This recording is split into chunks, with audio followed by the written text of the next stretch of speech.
For over a century now, so much has been learned by the marking of individual birds by ringing and tagging, and many of the wonders of migration have been progressively revealed to us by that means. And as a ringer, I earnestly hope that we will continue to learn a lot by our bird ringing practices. But there's no doubt at all that the advent of modern technology and its miniaturization in particular has allowed us to track birds now and learn even more amazing facts that we wouldn't have dreamt of even a few years ago. And the BTO, of course, has been at the forefront of that. So on my first afternoon as chairman, it's a huge honor and pleasure for me to introduce Dr. Andy Clements. In fact, I say introduce, he needs very little introduction to anybody here, I would guess. But for the record, of course, he's a naturalist and scientist. His academic background is from the Universities of Wales and Sussex. And he's from 1982 through to 2006 been very much involved with government conservation agencies and helped establish Natural England, where he remains a board member. But I think it must be, of course, in his post from 2007 as CEO of the British Trust for Ornithology that we all know and respect all of Andy's work. He's been instrumental in the strategy of that organisation and indeed at the forefront of what he's going to tell us about now, which is the tracking of Africa's birds around the world. So a warm welcome to Andy Clements, please.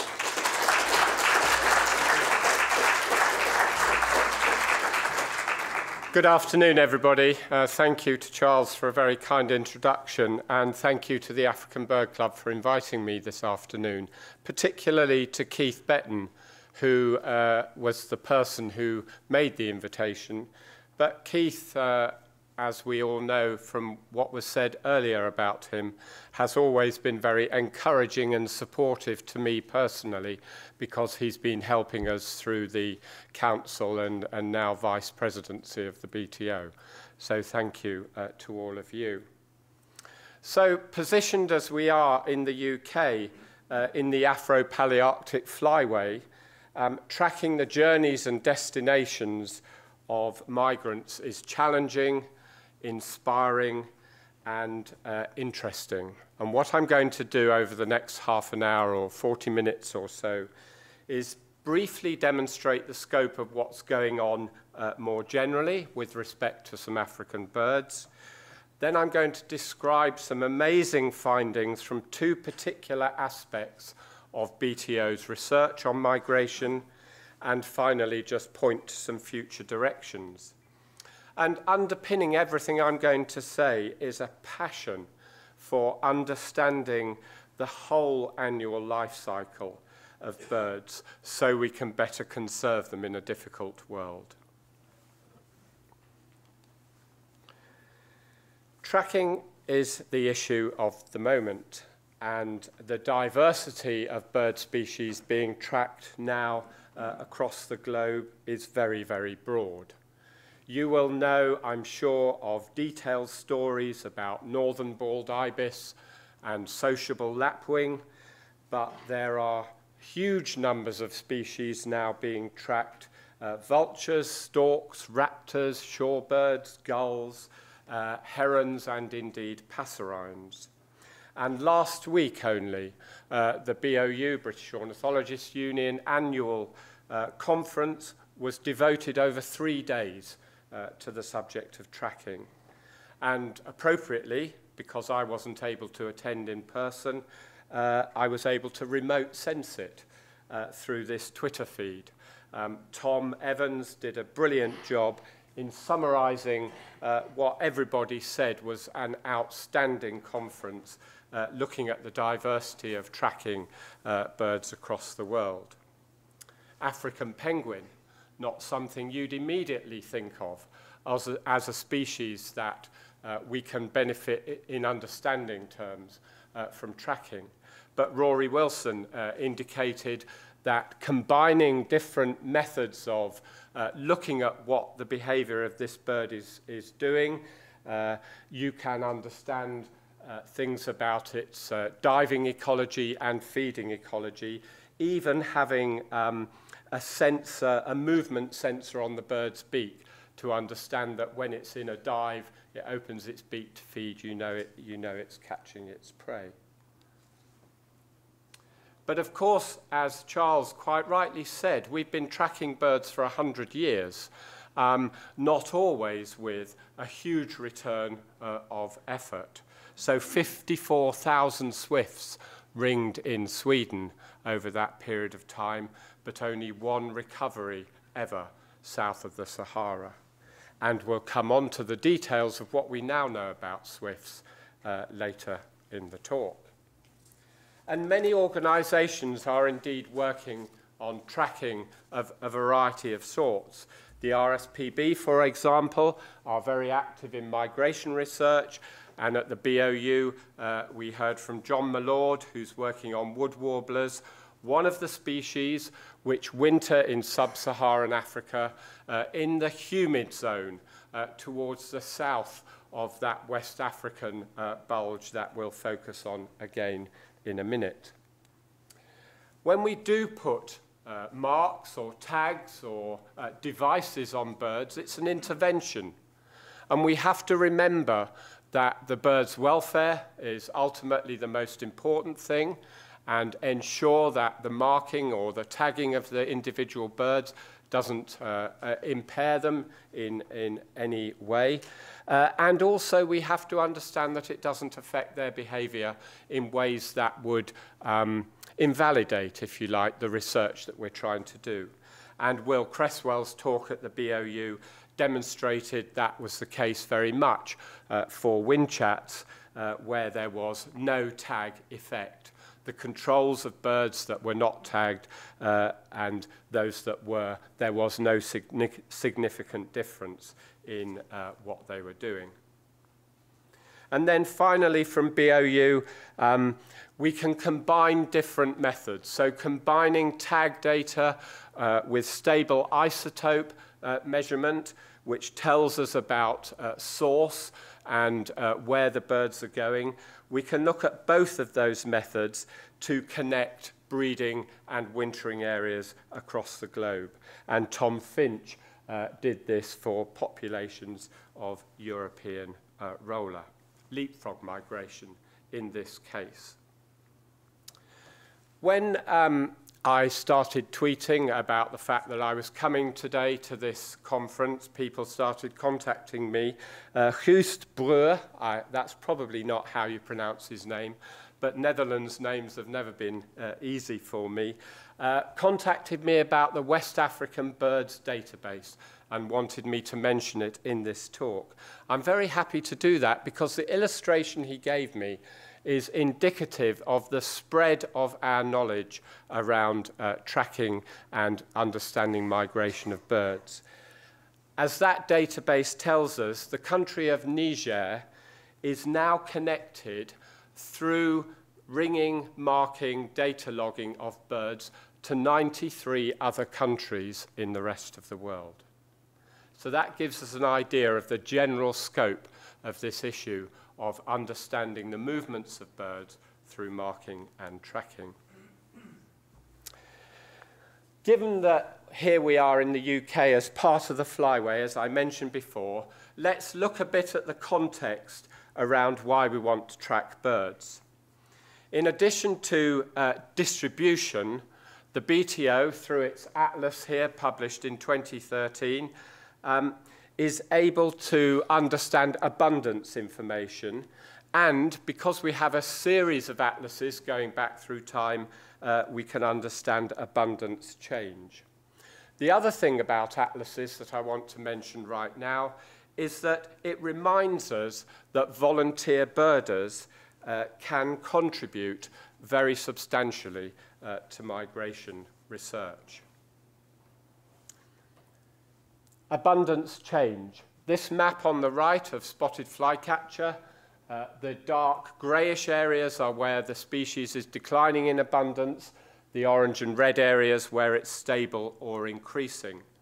and it's an example of a migrant disappearing from much of the UK, particularly in the southeast, whereas in the northwest of our islands, it maybe is less, there's less of a problem.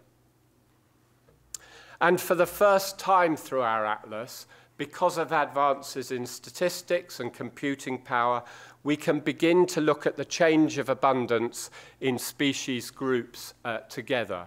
And the map you see here shows a similar pattern to that for spotted flycatcher, but this is abundance change averaged across all the long-distance migrants that spend their summers with us here, the majority of them spending their winters in Africa. Interpreting these patterns that you see in these sorts of maps will be the work for the BTO over the next 10 years. And this research is already beginning to demonstrate results. Here's one initial finding.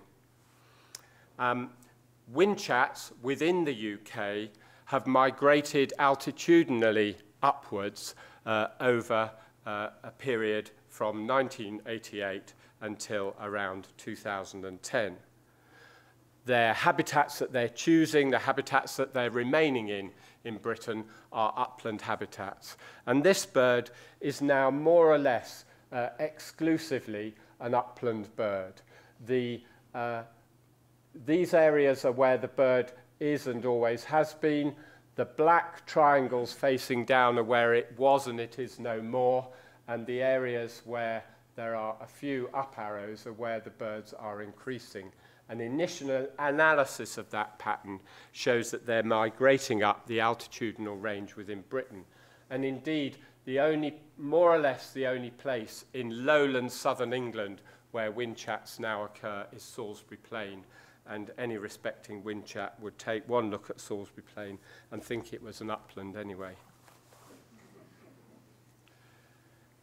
It's not only atlases that can tell us what's going on. BTO has a data set called BirdTrack. It's essentially any bird, anywhere, any time. Birders can input all their own data from their birdwatching trips whenever they want. What we ask for in that, the only part of it which is structural, is that we ask for a complete list. We encourage complete lists, and that gives us absence as well as presence data.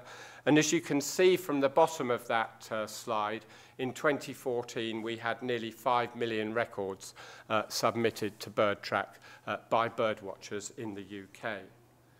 You'll recall I asked a question earlier today about data concerning the Albertine Rift species, and I'll come on to one of the solutions that BTO hopes we can help with respect to data on a global scale later in the talk. We've done an analysis on the arrival times of migrants from Africa into Britain using BirdTrack data from now, and compared it with a paper survey that was done in the 1960s called the Inland Observation Points. Some of you in the audience may well have contributed to that survey too. And looking at the difference in arrival times over that 40-year period, we can see some dramatic change. So sand martin here on the left of this graph has advanced its arrival time into the UK by 3 weeks or more in that 40-year period. Whereas birds at the other end of this scale, cuckoo, turtle dove, spotted flycatcher, for example, have failed to or have not advance their arrival times at all. And we'll look at maybe some of the reasons for that as we travel down into Africa during the talk. So let's just get some context around what's happening to migrants as a whole. And these are all long-distance migrants that are spending their winters in Africa. The State of the UK's Birds, which is a partnership publication every year between the JNCC, RSPB, BTO and the Wildfowl and Wetlands Trust together, sets out the bald statistics of what's going on with our birds. And you can see from this graphic that those species which are wintering in the humid zone in West Africa are the ones that are experiencing the greatest decline. So let's look at that in more detail. These are population trends for UK breeding species taken from the BTO's Breeding Bird Survey.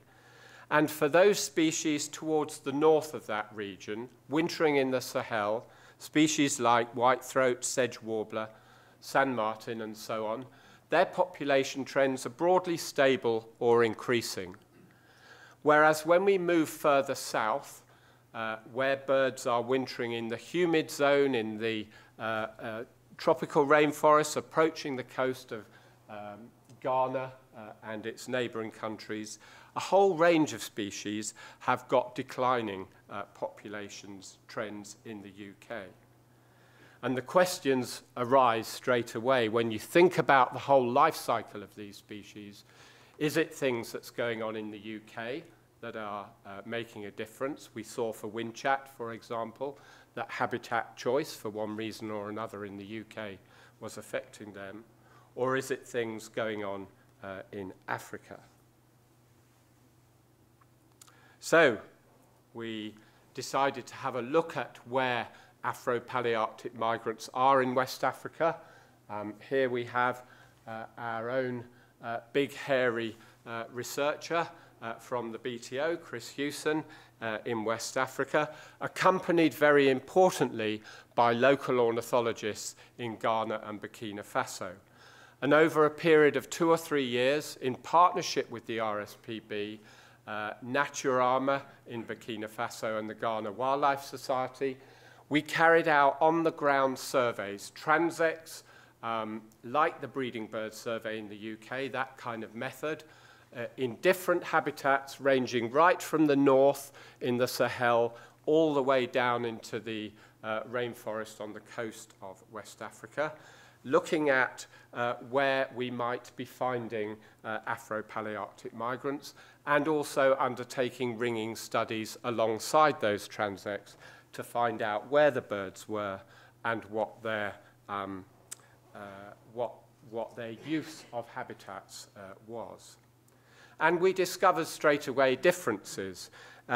These graphs show sites in the north of the region at the top, through a grade down to sites in the south of the region at the bottom for 2 species, willow warbler and pied flycatcher.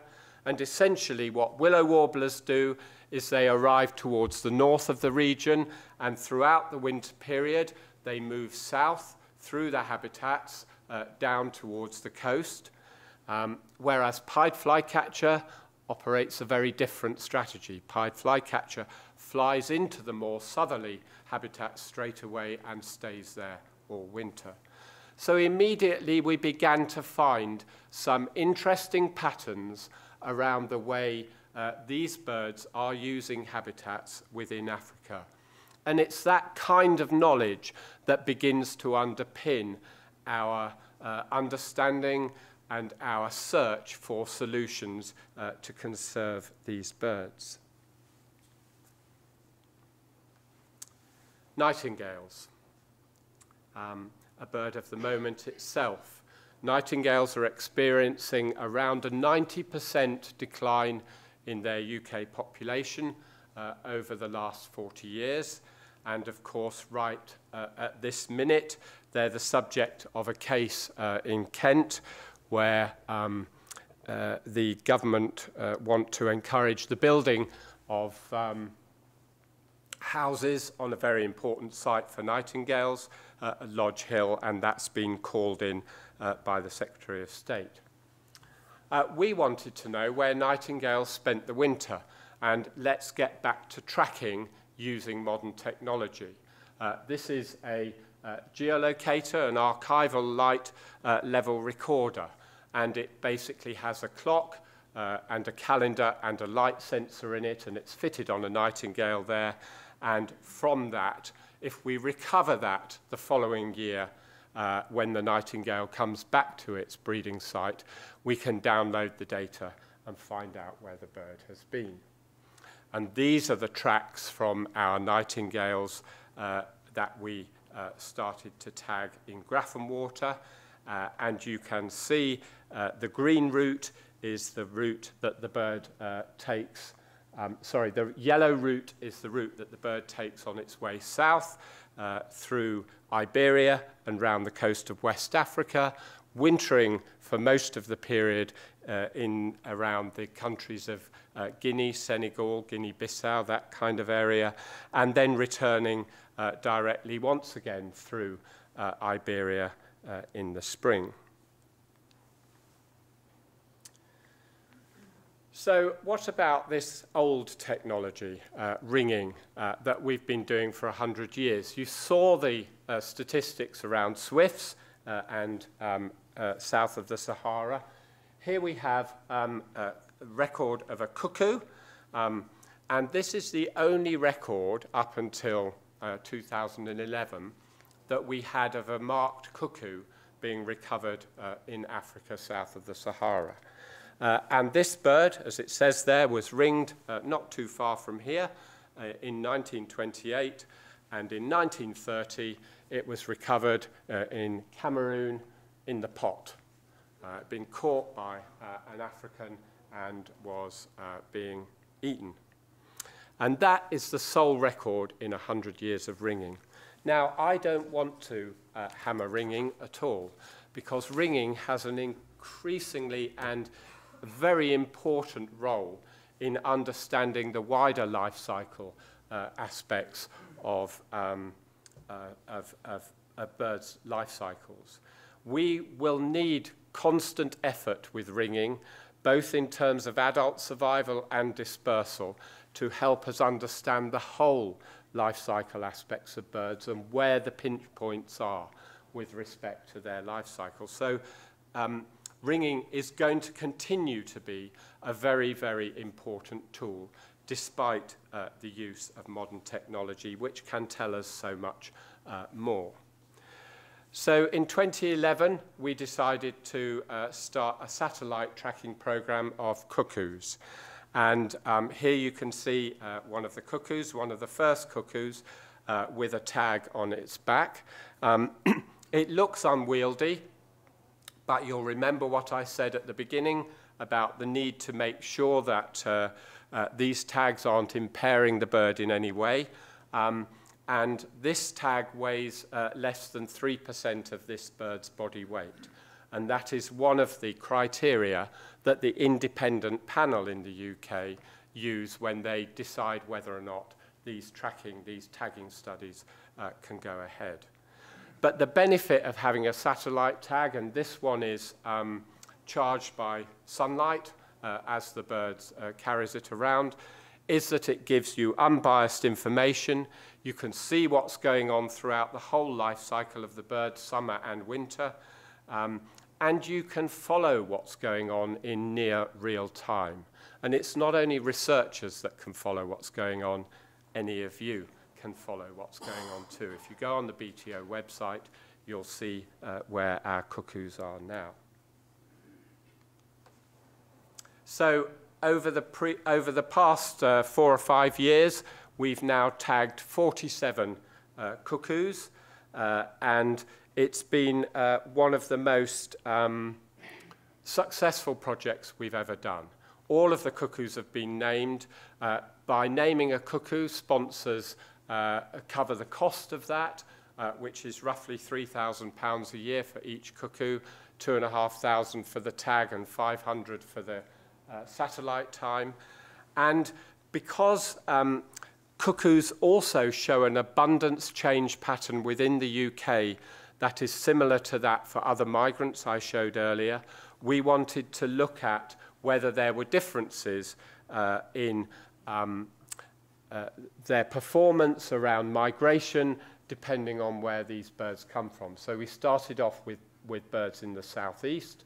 We then moved to birds in Wales and also in the northwest. So we've got quite a time I won't be able to remember that rhyme, but it's about the cuckoo's song and how long it's singing in the UK, doesn't really work in fact, because the first cuckoo that we tagged left the UK by June the 11th, not in August as the rhyme would suggest. But the most interesting thing was the two routes. And it's quite weird. The first 5 cuckoos we caught them all within 100 kilometres of each other in East Anglia. And they used these 2 different routes, either down through Central Europe and Italy and straight across the Sahara, or down through Iberia and round the west coast of Africa towards the Congo rainforest. And those 5 birds did a 3-2 split. 3 went through Italy, 2 went round the long way, and they were caught, as I said, within 100 kilometres of each other in East Anglia, and they ended up within 100 kilometres of each other in the Congo rainforest. So that was pretty amazing. The southwest route is only taken, it turns out, by cuckoos from the southeast of England. And that's important if you're a cuckoo, because the other thing we've discovered from this work straight away is that the mortality for cuckoos migrating through Iberia and round the west coast of Africa is much heavier than it is for cuckoos migrating down through Italy. And the mortality is mostly occurring in Europe. And it's quite interesting that you can corroborate this by looking at 2 different data sets from the UK, the Breeding Bird Survey and the Atlas, both of which are showing on these graphs that the population change is most prevalent, the population decline is most prevalent the further west you're migrating, or conversely, the further east you go, the more likely you are to have a stable or increasing population. And both those data sets from the UK corroborate that story. It's quite interesting to remember where our cuckoos are and who their neighbours are when they're in Africa. Chris Hewson, our big hairy researcher, wasn't with the cuckoos, but another big hairy bloke was. So where are they now? Well, earlier this week, that's where all our returning cuckoos were. And you'll notice that they're scattered along a part of West Africa. They've come out of the Congo rainforest, they come north, but straight away they head west. And it would be quite interesting to understand a bit more of that. And that's the second piece of research I'm going to describe in some detail before I end the talk. And in fact, one of our cuckoos, as of yesterday, is now up here in southern Spain. This cuckoo, Dudley, which was captured and tagged in Nottinghamshire last year, on his way back. And I don't know, you may have had a bet today on the Grand National. You may have had a bet even on Oxford or Cambridge. I hope it was Cambridge. You can have a bet on which of our cuckoos gets back to the UK first. William Hill, off their own bat, are running a book on it.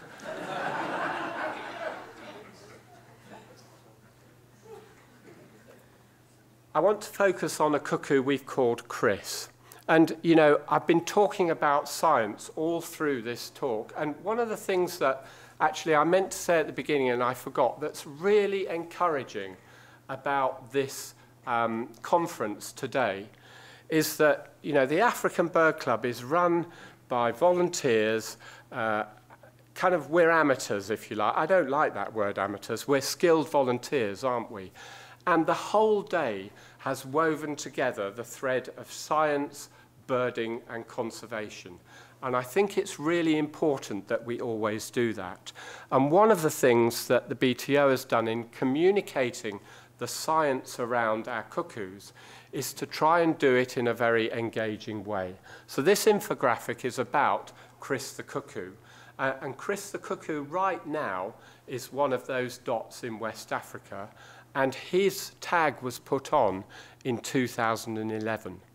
So this cuckoo, this guy, when we did this infographic last year, he'd already travelled 47,000 miles with that tag on. And I think this is the interesting thing. So you might think the title of my talk, Tracking Africa's Birds Around the World, is kind of misleading because I've been talking about UK birds. I don't think they're UK birds. This cuckoo has spent 47% of its last 5 years in Africa, and only does it ever spend 15% of its yearly time within the UK. So it really helps us think differently about who these birds are and what they're doing. So this is Chris the cuckoo's tracks, 2 years running, 2011 and 2012. And obviously what you can notice from this is both the temporal and spatial similarity year to year. And when we look at this in more detail, we discover, it's quite astonishing, the similarity.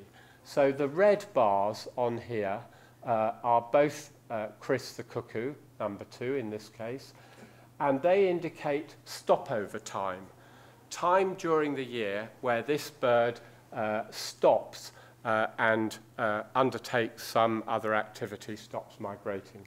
And you can see that these periods at the end of March are exactly the same, more or less, from year to year. So just let's bear that in mind. And then let's go back to swifts. I showed you a tweet about swifts earlier on, and I said I'd come back to talk about them in the story later in the talk. And here we are. So this is the dots on this map show our knowledge about swift movements in spring over 100 years of ringing. It's a bit better picture than we had for cuckoo. So we see some ringing recoveries around the Congo rainforest, and we see some in North Africa, and we see plenty in the UK. And one would assume, wouldn't we, that swifts go from the Congo back to the UK. And then when we fitted geolocators on swifts, we discovered something a bit different. So concentrate on the blue track, which is what's happening in the spring.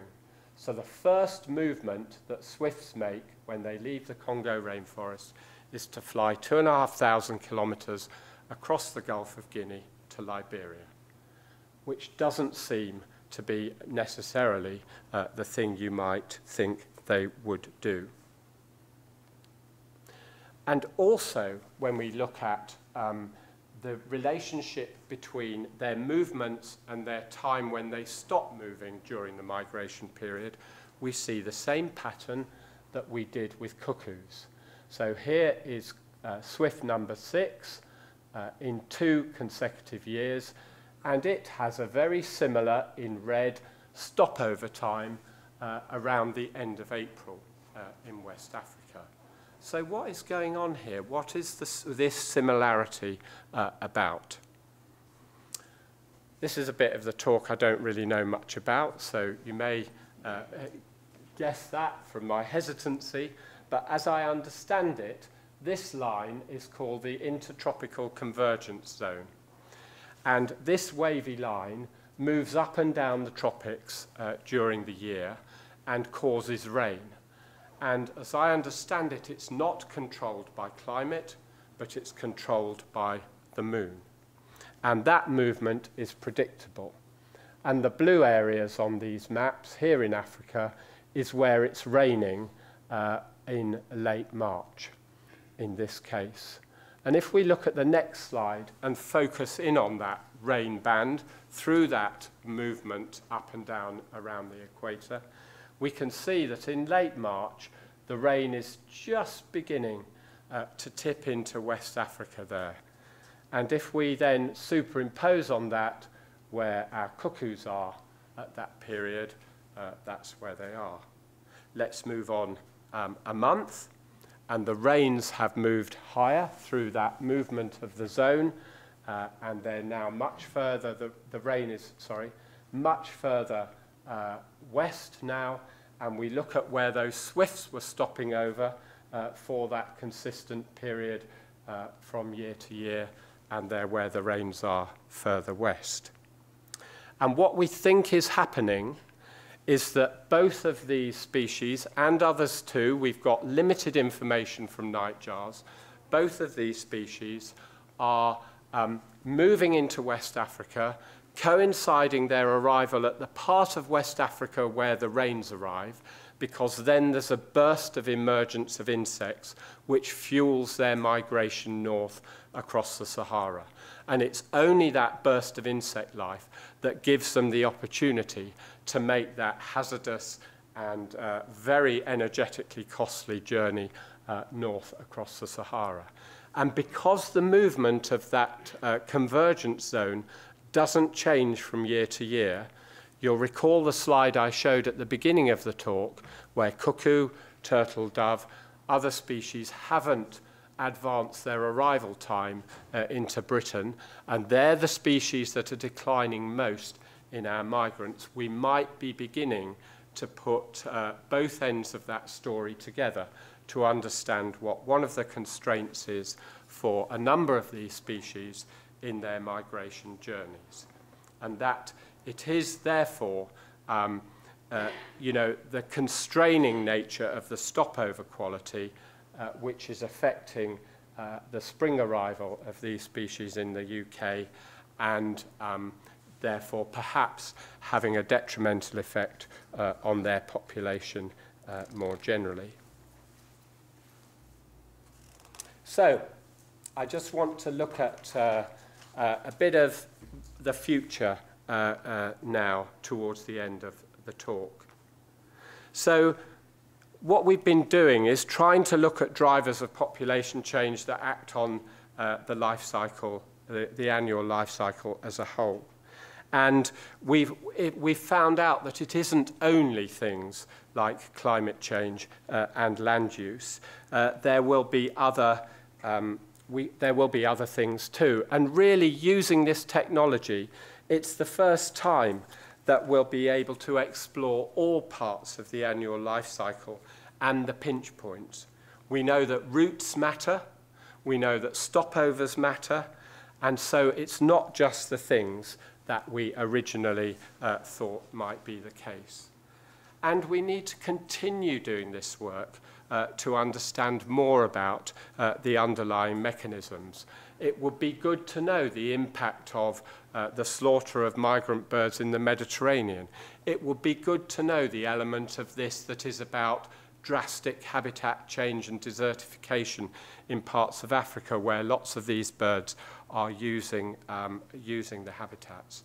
So there is plenty more yet to do and yet to understand. So what is important in thinking about how to carry on exploring the underlying mechanisms here? So the first thing is that we think it's extremely important to build capacity within Africa. And the work that we did originally in Burkina Faso and Ghana is evidence of that. And the ornithologists in West African countries are very well equipped, actually, to be able to undertake lots of this work. And there are various initiatives underway that we're part of to help with that. The other thing that I think is really important is providing tools for survey and data capture. And that was what was behind my question to Matthew earlier today. You'll remember I showed you BirdTrack at the beginning of the talk. We now have BirdTrack Global. So all of you here, whenever you go to Africa, you can enter all of your bird observations into BirdTrack for the country that you are visiting. And that data will make a huge difference for conservation. This is currently, we only launched BirdTrack Global last year as a soft launch because we don't have full functionality yet. But already what this graphic shows is, roughly speaking, where we have data within Africa through BirdTrack Global only in the last 6 months. And indeed, some of this is new. So last week, we loaded 30,000 records from Kenya into BirdTrack Global. And it's really important to recognize that the value of this data is enormous. Just because it's kind of collected by birders, or just because it doesn't have a very rigorous survey method associated with it, doesn't make it any less valuable. Because we try and encourage it to be about complete lists, where absence is as important as presence, then it gives us an opportunity to do lots of analysis. And analytical methods and modeling and computing power enable us to work very well with this. And we're working closely with BirdLife and BirdLife partners to ensure that BirdTrack is available for BirdLife partners. And indeed, with the help of Phil Hall here in the audience and through Aplori, the AP Leventis Ornithological Research Institute in Jos in Nigeria, we've been able, with their support, to get a BirdTrack portal for Nigeria underway in just the last few weeks. And OJ has been over to the BTO and got that functioning. So I think this is a very important aspect of the future. So building capacity, tools, I think supporting intra-African migration research. Aplori are also doing similar studies on African cuckoos to those we've been doing for European cuckoos. I think we can explore the importance of protected areas, both on the routes and in the wintering grounds, and understand much more about the mechanisms that drive change. Deo mentioned the Migrant Landbird Study Group, so I don't need to dwell on that. But I just want to end with 2 aspects of this that I think are important about engaging the public. So in 2012, when the first cuckoos were in the Congo for the winter, and the first bird made its northerly hop out of the Congo rainforest, Mike McCarthy, who was the independent environment editor at the time, noticed that, and he wrote this page in his newspaper. For the first time, we can watch spring coming from 4,000 miles away. And that was a resonant, evocative way of describing migration to the wider public. And of course, Chris the cuckoo is named after Chris Packham, who's the president of the BTO. And last year, the BBC and Springwatch decided they were going to connect Chris Packham with his cuckoo in Ghana. But what they did wasn't what we asked them to do. We said, you have to be in Ghana on March 20th.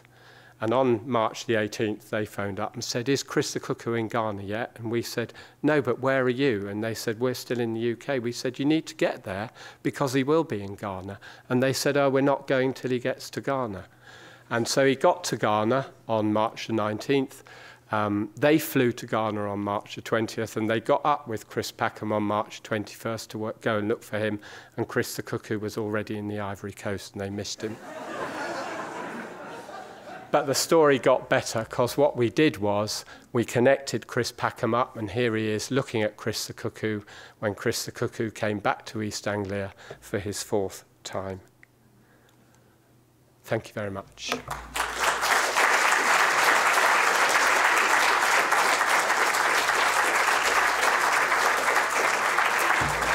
Have you got time for a couple of questions? Well, thank you very much for an absolutely riveting talk, Andy, and I can say beyond peradventure that not an eyelid flickered throughout this the talk. Now, I know that Andy does have to get away, but he's kindly said that he's got a few moments for any questions, so please, Dave.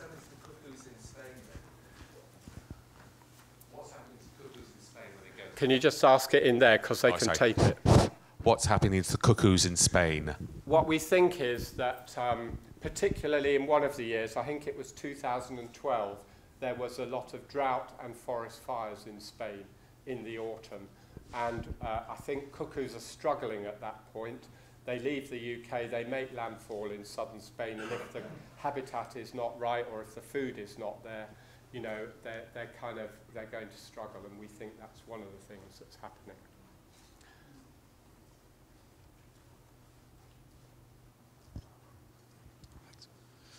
I was interested in your throwaway remark about William Hill. Some years ago, there was something called the Big Bird Race, which was about betting on albatrosses flying out, satellite-tracked albatrosses flying out of Australia. So the question is, are you getting some money from William Hill for this? Why not? Because it seems to me this is an excellent way of raising money for conservation. If we could promote this, this would drag in a lot of people who are not interested in birds at all, but love betting, and I would have thought it ought to be a money-making concern for the... It's a really good question, Fish, and we aren't making any money out of it. We aren't making any money out of it. This is the first time we've engaged in this way, and because we feel that we've got BTO members that wouldn't like us to be sort of engaged in the whole betting thing. It's a difficult one, isn't it? It was a William Hill initiative, and we said, yes, we'd go along with it. We actually know that Chris Packham does not agree with betting. And one of the things that made it a good thing for William Hill was that if they could get Chris Packham to make a comment. So we asked him, we ensured we looked after his interests, obviously, as our president, and he gave them a great quote. They said, we'll give you a free £100 bet. And he said, I don't want the bet, but I'll give you the quote. So it is an interest, you know, we have to look at different ways of raising money for sure. And eventually maybe we'll be able to be confident enough to go down that route. Andy, I know you said that the ITCZ is not your strong point, but I'd like to take issue with your statement that it is constant. Because although it was the case in the old days that you could always predict when the rains were going to start, nowadays it's almost impossible to predict where and when they're going to start, because the onset and the timing of the beginnings of the rains are more and more erratic and unpredictable and variable, right. And also the amount of rain that you get each year is unpredictable. So I fear that that part of your story is going to change. It may well do, yeah. As I said, you know, it's not my strongest point, but that's the feeling of the scientists at the moment. It is more constant than the amount of change we're experiencing in the climate in the northern hemisphere, certainly. But we understand and agree too with you that certainly the amount of rain year on year is impossible to predict, and it may well. Well, we know, of course, as well from the 1970s when the rainfall pattern failed in the Sahel, that caused the decline, that crash in the whitethroat population, for example.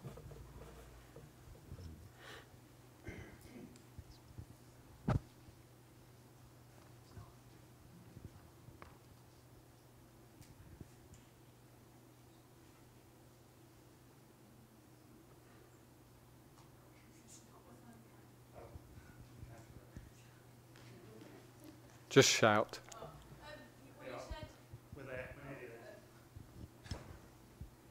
You said that the cuckoos and turtle doves and things were constrained by the rains in West Africa. Is it known how those species that have changed their arrival dates are doing it if they've got similar migratory patterns? Because presumably they're finding some way around that constraint. Well, the species in the north of the region, in the Sahel, are not dependent on those rains before they set off. It's, I don't know why that is, but then there's probably selection pressure operating over a number of generations that benefit those birds that arrive earlier. That would be a kind of mechanism that would ensure that, you know, gradually those birds over a 40-year period can advance their arrival time. Just one question from me, if I may. How do you see the technology going in terms of miniaturization and indeed expense? Because a rate limiter for using this technology must be the money. Thank you. Yeah, good question. And that's one reason why we've only so far looked at male cuckoos. The females are too small to carry that particular transmitter. But miniaturization is happening all the time.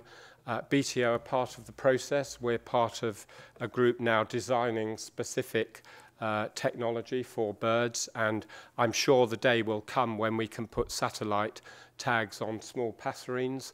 The government is putting satellites up, Copernicus and that kind of thing, to ensure that we can utilize and use more satellite data. So I think, you know, what I don't know, when you look at scenario planning for a wide range of things for future organizations, figuring out what exactly is going to happen to technology, I don't know where to start, but you're right, certainly, that we feel this will only get better, we'll be able to do more with it, and it'll help us with the conservation work. Thank you. Time for one more question.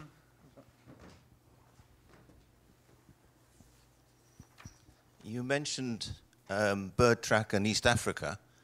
30,000, I think you said, were registered. You know, in Kenya, they use it, just installing or have installed a South African bird track, a Kenya bird map. What about liaising and linking? Then you've got a better spread. Thanks, that's another great question. So the BTO is definitely an organisation that doesn't go one size fits all, you have to come and play with bird track.